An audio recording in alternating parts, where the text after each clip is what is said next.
Bienvenue dans mes vlogs à travers les Balkans. Précédemment, nous avons voyagé en Autriche et en Slovénie.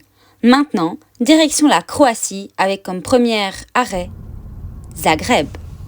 Zagreb est une énorme ville, mais le centre-ville est petit. Les parkings y sont très chers. Je vous conseille le parking que j'ai mis ici avant, c'était le moins cher. Nous avons directement dîné dans une petite sandwicherie italienne. C'était super bon. Ensuite, direction la ville haute pour aller voir le bâtiment le plus reconnaissable de Zagreb, l'église Saint-Marc. Nous sommes maintenant à Zagreb, capitale de la Croatie, donc on est passé en Croatie. Et derrière moi, vous avez la cathédrale Saint-Marc et la place Saint-Marc.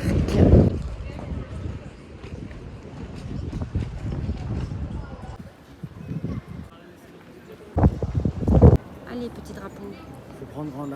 Nous nous sommes ensuite posés pour boire un petit café et ensuite direction le marché central. Malheureusement, il était déjà 15h et c'était fermé. Ouais, mais il est 3h quand même. Hein. 2,1 €.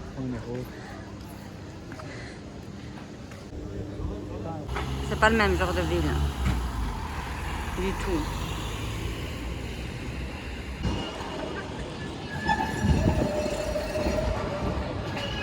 En route vers un point de vue avec ce mur de chewing-gum pour aller voir la cathédrale de Zagreb vue d'en haut. Ensuite, nous avons emprunté un tunnel piétonnier qui passe sous la ville haute. C'était assez glauque et on a entendu un petit garçon qui disait « Why ?» C'était assez bizarre. Oh. C'est trop cool.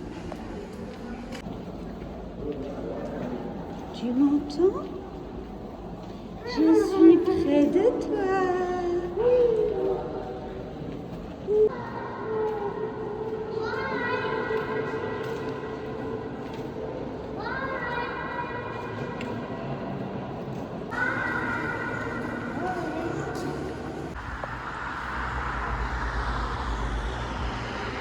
C'est toujours des beaux bâtiments, les théâtres.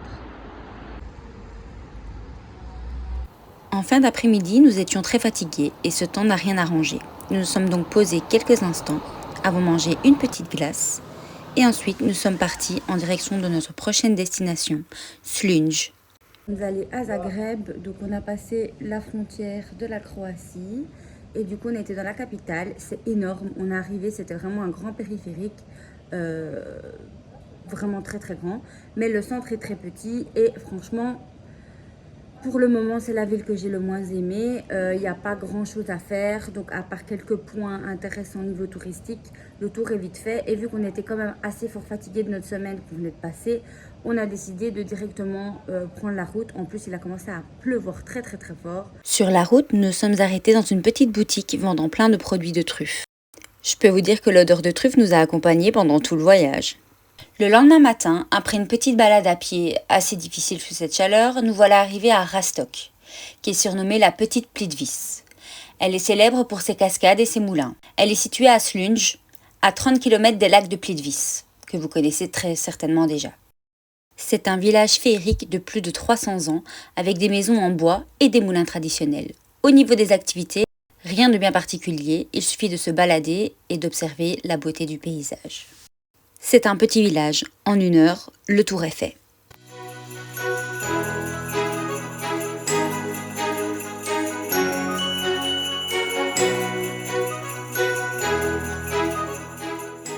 Et donc on est allé à Slunj, près de Rastok. Et donc là on s'est posé, on a profité. Et le lendemain, on a été voir les petites chutes d'eau de Rastok. Donc vous pouvez faire le tour du village et voir les petites chutes d'eau et le petit village. C'est assez joli. Par contre, c'est payant pour aller vraiment près des chutes d'eau. Donc ça, on ne l'a pas fait. Mais vous pouvez quand même faire le petit tour. Et ça, en 1 heure. 1 heure, c'est fait. Et du coup, on devait faire les lacs de Plitvice. Mais on a laissé tomber. Parce que franchement, 40 € la journée par personne, ça fait beaucoup. Donc on a décidé de laisser tomber franchement parce qu'en hiver c'est 7 € et en été ils vous demandent 40 €. Donc je reviendrai bien à un moment donné dans ma vie pour voir les lacs. C'est un peu bête de passer à côté de ne pas le faire, mais bon, on épargne 80 € pour autre chose vu qu'on a quand même 6 semaines à tirer. Voilà, même si je n'ai pas à me justifier, je vous dis pourquoi j'ai préféré ne pas le faire. Et ça, c'est un choix personnel. Nous avons ensuite repris la route vers Zadar. Le trajet était long, un peu plus de 2 heures, mais avec ses paysages et une décapotable, c'était plus qu'agréable. Nous avons conduit à travers plaines et montagnes pour ensuite arriver à la mer.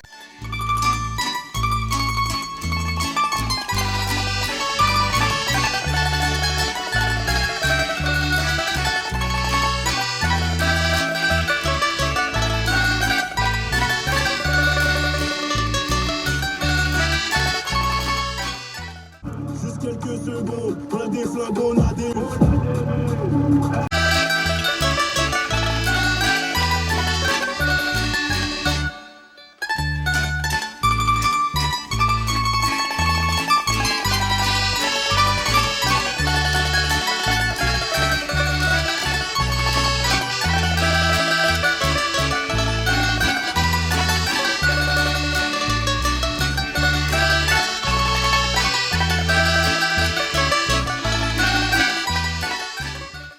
Nous sommes arrivés en fin d'après-midi, avons rejoint notre logement et avons profité de la soirée.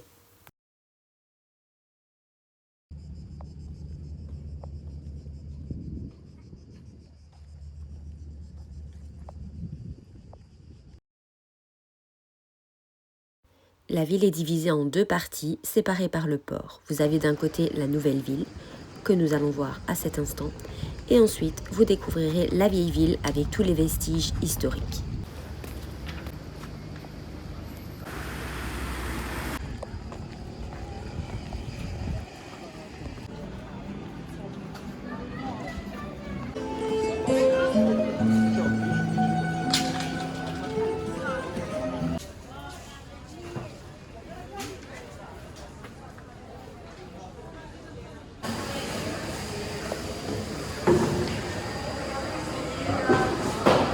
Malheureusement, le temps n'était pas avec nous. Les vagues étaient immenses. On avait prévu d'aller à la plage.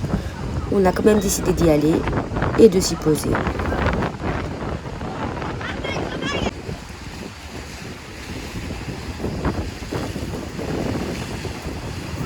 Le soir, comme dans toute station balnéaire, les gens sortent, s'habillent, vont voir le coucher de soleil et vont dîner.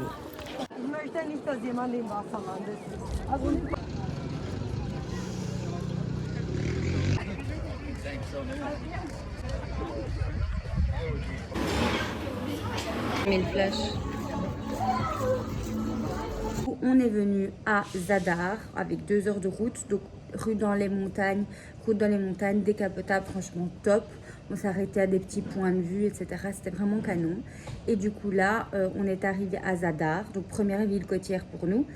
C'est une jolie petite ville, le logement est vraiment centré, vraiment dans le centre historique de la ville.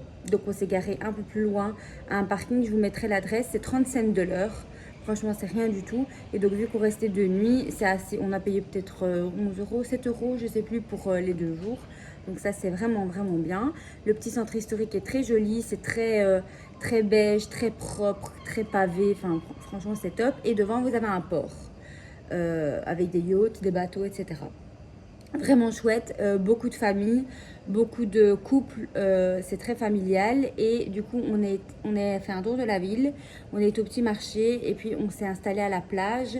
Je vous mettrai le nom de la plage. Il y a des parasols, il y a des choses pour se changer, il y a des toilettes, il y a tout gratuitement. Franchement c'est vraiment bien. Par contre on n'a pas eu de chance avec le temps vu qu'il a fait nuageux et du coup voilà. Et ensuite on s'est changé et on a fait le tour de la ville. Là les bagages sont prêts. Mon copain est parti chercher la voiture, on va tout mettre dans la voiture et 1h40 de route, direction Split, notre prochaine ville en Croatie. Petite cuisine, donc ça c'est le logement à Zadar qui est vraiment dans le centre, vraiment à 50 mètres d'une rue commerçante. Il est vraiment bien placé dans la vieille ville. Et du coup, vous avez une petite cuisine avec un frigo, un micro-ondes, une bouilloire, une télé. Un petit coin cuisine, le lit, un canapé et alors vous avez la salle de bain. Franchement, il est vraiment top. Il est en plein centre de Zadar pour 67 € je pense. Donc ici on a passé 2 nuits. Et donc voilà. Et vous êtes directement dans la rue commerçante.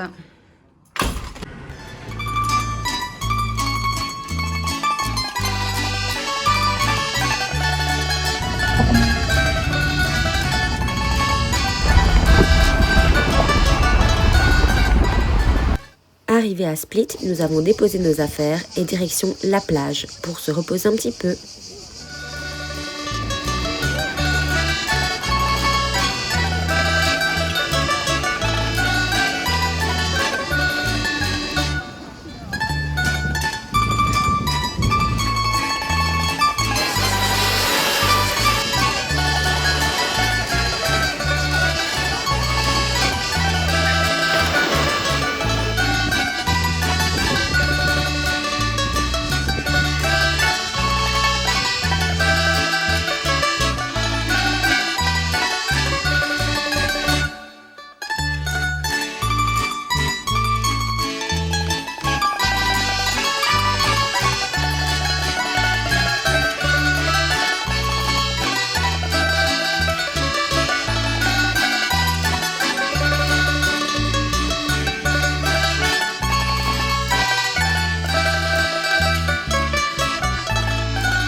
Impossible de venir à Split sans profiter des plages. L'eau est vraiment claire et l'ambiance est hyper chill.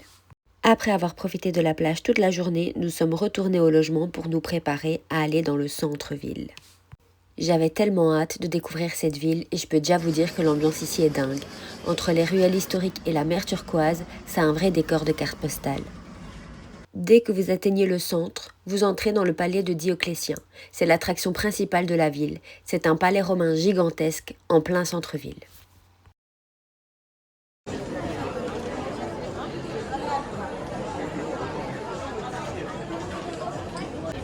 moi ça, je cherche.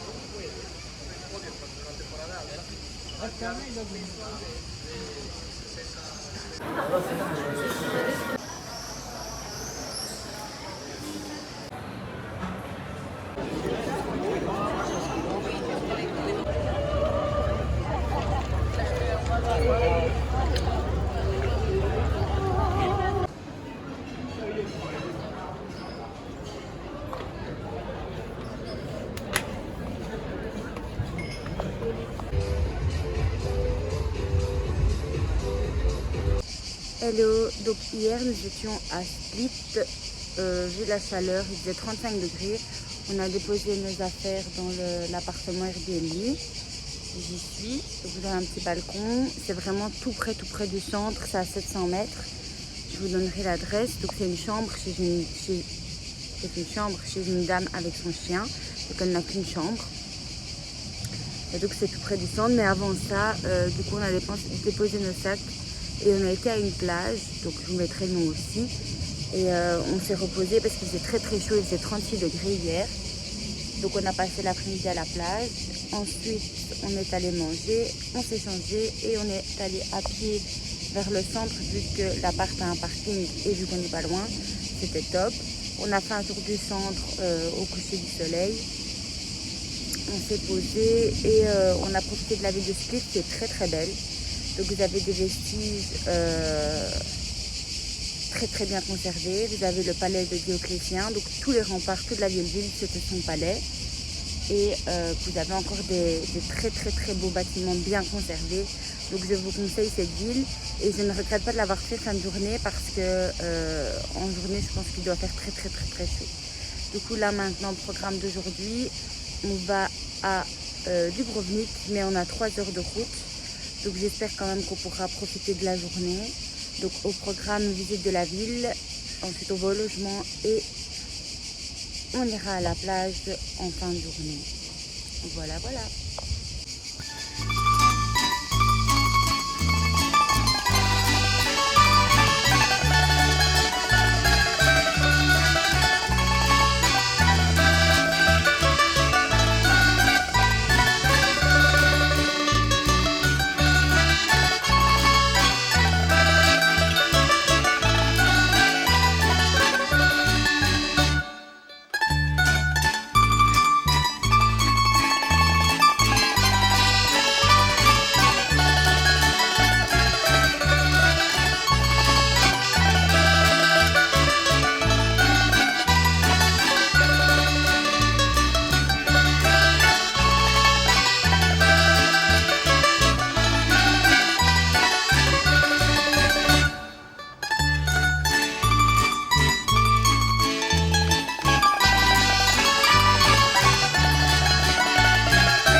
Bienvenue à Dubrovnik, la perle de l'Adriatique. Cette ville magnifique, connue pour ses remparts médiévaux et son patrimoine incroyable, est l'une des destinations les plus emblématiques de la Croatie.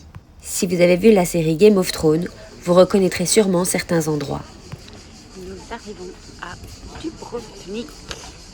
La chose la plus touristique à faire à Dubrovnik, c'est le tour des remparts. Vous avez apparemment une vue imprenable sur tout le fort et la mer, mais personnellement, nous ne l'avons pas fait.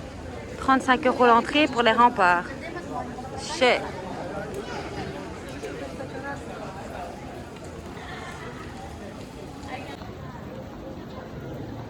Et là, on arrive dans la vieille ville, avec ses petites ruelles pavées et ses bâtiments en pierre. Chaque coin a vraiment une histoire à raconter.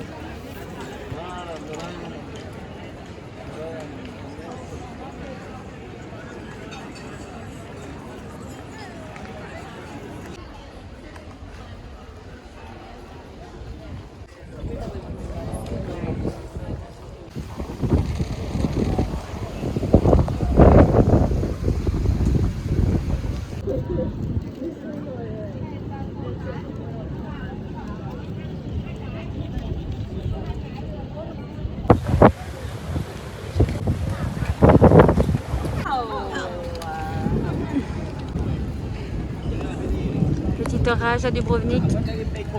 On a mangé un sandwich là-bas un peu plus haut. Ça s'appelle Yes Yes.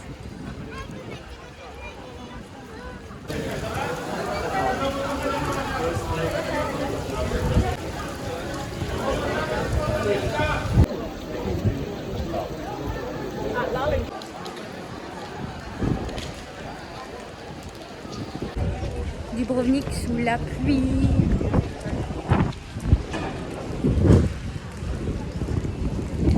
Petit orage. On va aller boire un verre pour s'abriter un petit peu.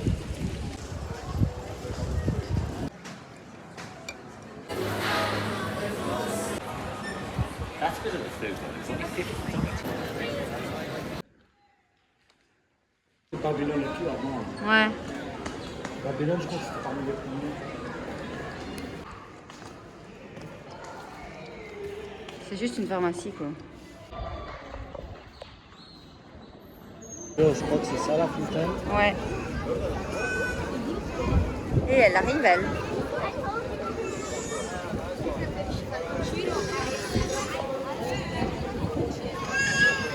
Et la fontaine, il y avait quoi de spécial? Elle approvisionnait en eau. Elle approvisionne en eau toute la ville. Le monastère franciscain de Dubrovnik. C'est ça. 4-0 costume pour une expérience.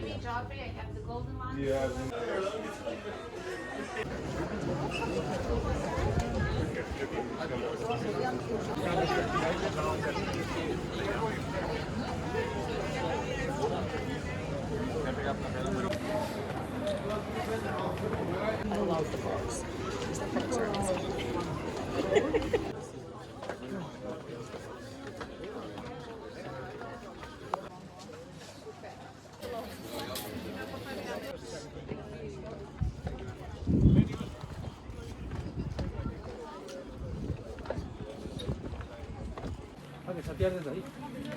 Y otra vez. Ding, ding, ding. Ding, ding. Dum. Dum.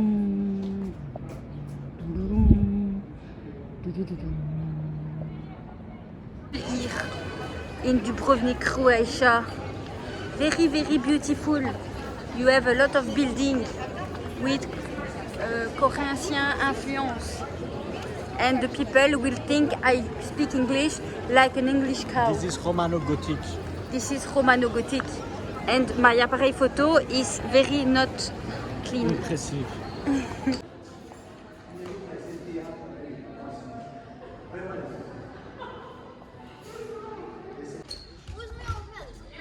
Je vais en faire une.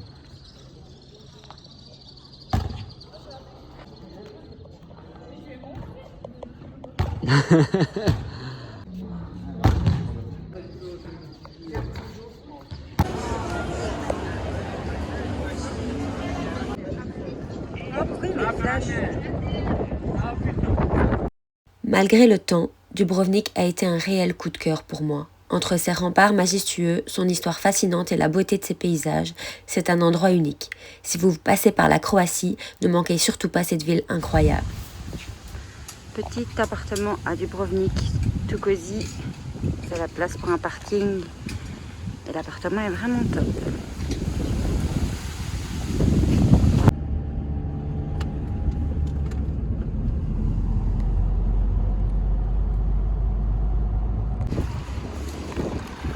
En route vers le Monténégro.